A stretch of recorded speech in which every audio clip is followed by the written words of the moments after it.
So we're going to cover 33 destinations in the Caribbean, including Puerto Rico, Cancun, the Central Americans, meaning Costa Rica and Panama, which is a formidable tourism presence now with Rubén Blades as their minister. And if we look some of the major trends here in analyzing how consolidation is occurring in the Caribbean and how these transnational groups that invest don't really see the region as 33 separate destinations, but one region, and they know, theory speaks to what's going on here, and that's discussed in the paper as well. We'll get into it. So what has gone on in Cuba? What we've seen through the 10-year span, 95 to 2004, the green dots are showing you Cuba moving up, and the bubbles are scaled to the size of the GDP of the economy, where obviously Cancun is split off from Mexico. So if I had, Mexico's GDP is enormous, so we don't want it on this graph. What you see is you see a bunch of little countries in the lower left-hand corner, and then these larger, more important players, and that's really the nature of the market. So by considering a trade restriction between the United States and Cuba, what you're considering is a trade restriction between the largest consumer of this service by far in the region and the largest, or one of the largest producers by far in the region. And that's the frame of mind you should keep when reading my paper. This is a map. The problem is that the shapes of the countries are taken away and they're replaced by circles, and the circles get bigger depending on how many arrivals you get from the United States. And the reason this looks absurd is because Cuba, which is the largest country, is the size of St. Lucia. Okay? So once again, I'm just trying to highlight the largest consumer and the largest producer are not meeting in this market. And if we look at it from Cuba's perspective, this is a map of the North Atlantic. Once again, the shapes of the countries are gone, and what's replacing it is circles depicting the size of people coming to visit Cuba from these places. If you look at the United States, it's roughly the size of Portugal. If you find me another measure where the United States and Portugal are equal, it doesn't exist. I think there's even more Portuguese speakers in the US than in Portugal. Football. Soccer. That's true, all right.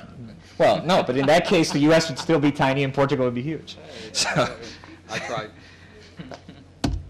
So when we look, this is a very important graph. What I'm doing is I'm showing the top 5 source countries for tourists per destination. What you should notice is there's a big bar for each country, all right? This is going to start with Anguilla, Antigua, Aruba. It's going in alphabetical order. And if you look at the third line down, there are 2 countries that don't have big bar. And the one on the left is Cuba, all right, because the US is not present. So there's a bunch of medium-sized countries splitting it up. And what the data are telling you here very clearly when you look down 4 graphs over is Dominican Republic, also a bunch of medium-sized bars. They are not overly dependent on the United States. They split up their tourism. And the other thing that this suggests, the data suggests, is that this sort of self-evident assumption that the trade embargo or the trade restriction is somehow imposed on one side of the Florida Straits may be seriously called into question, because there is no trade embargo in the Dominican Republic. And you see virtually identical arrival patterns. And this is, in fact, the Dominican Republic is the exact opposite. They've signed the Free Skies Agreement. They've signed the North American Free Trade Agreement. They're as integrated with the United States as virtually any country in the world. And yet they have the same tourism arrival pattern. So how do we model this question? We're going to use a very successful economic model called the gravity model of international trade.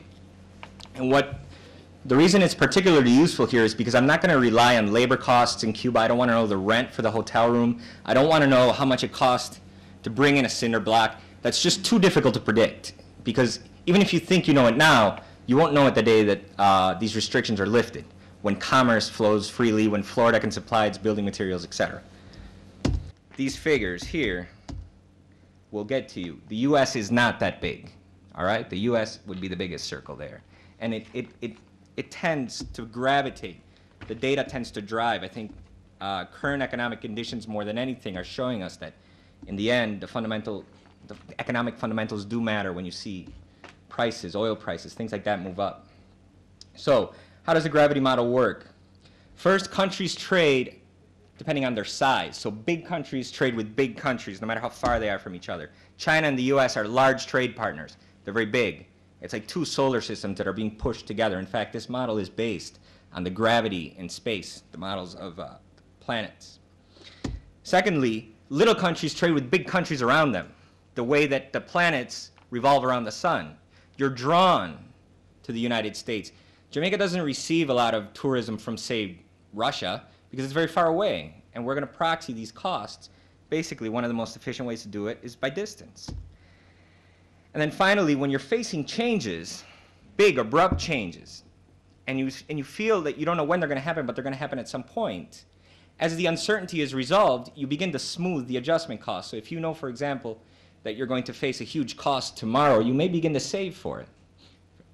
Retirement is a good example. If you suddenly one day are disabled, that's a different story. But you know that someday you're going to retire, and you may want to prepare for it. This is a similar situation. As the certainty of this date, when this restriction is removed or policy changes are made such that these restrictions are changed, the costs imposed, the adjustment costs, it would be easier to smooth your consumption so that you don't face it all in one day. You would want to finance that cost. So we're going to regress, and I won't go into much theory because for a conference at the policy level, it's not important. But what we do is we look at how many tourists arrive. One of the major explanations beyond the economic fundamentals is how far away you are from each other.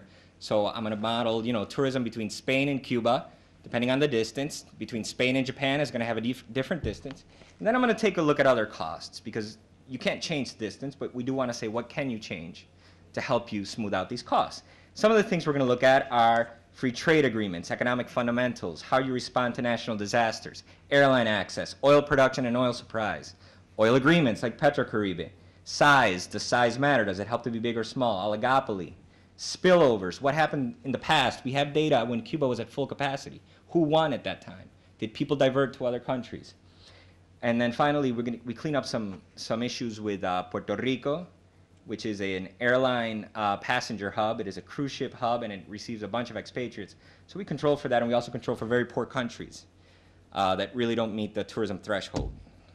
So this is just to give you an idea, and I know you can't see it, that's why I made it bigger, of what we're looking at. We're looking at 33 destinations. And I'm just going to give you the easy answer now of why we predict what we predict in this paper, why I predict what I predict. You look at Bahamas and you look at Cuba. This is data average between 2000 and 2004. Cuba is roughly the size of the Bahamas in terms of arrivals under the current policy. You're talking about 1,400, which multiplied by 1,000 is 1.4 million in that 4-year period average.